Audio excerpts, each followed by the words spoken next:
A while back, I got a question on one of my Palea videos asking why they don't just use a bartering system if the team is so concerned about bots ruining the economy. So today, I wanted to quickly look at that and also get your opinions on the matter. I guess I should start at the beginning. What is a bartering system? Simply put, bartering is the exchange of goods or services between two parties without the use of money or currency as a medium of exchange. Put even simpler, give thing, get thing.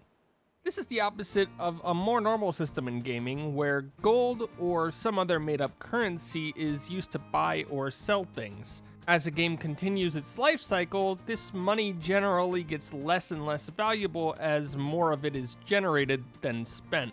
Unless you're in New World at launch, then you get money and bartering. The bartering system typically attempts to curtail this issue a bit. But if it's such an easy fix, why don't other games remove money and just use bartering? To put it succinctly, some do. Both Diablo 2 and Path of Exile lack an integrated currency that is meant to facilitate trade.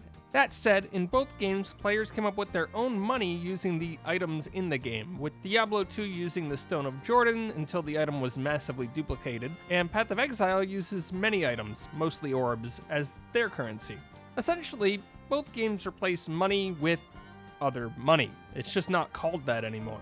Players can still farm these items, like they would gold, so bots can still farm them too and mess with the economy. And with that, the bartering system returns full circle and suddenly there's no good reason to base an MMO around it, right?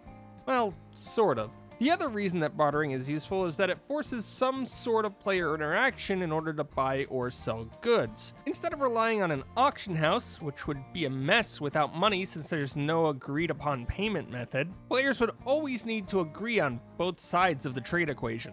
This makes face-to-face trading more necessary, which increases player interaction. And everybody loves that, right?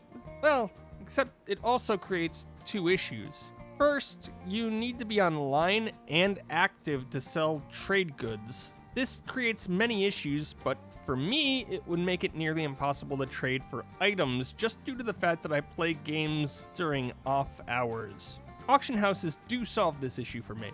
Second, you need to advertise that you're buying and selling somewhere, right? And if you think that trade chat can be bad in some games with an auction house, imagine the general chat spam in one without it.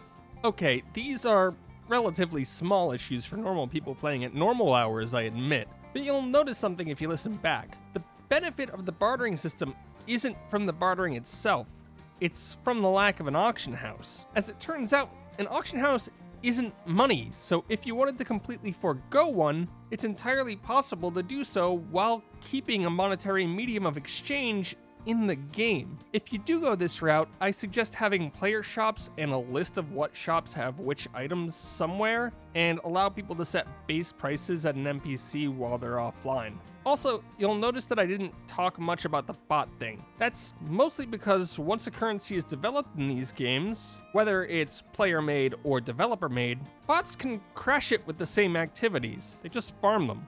So that's my general response to the question. I just don't see any real benefit to bartering. But what about you guys? If you liked the video, please give it a like. And here's another video in my Palea playlist. Thanks for watching.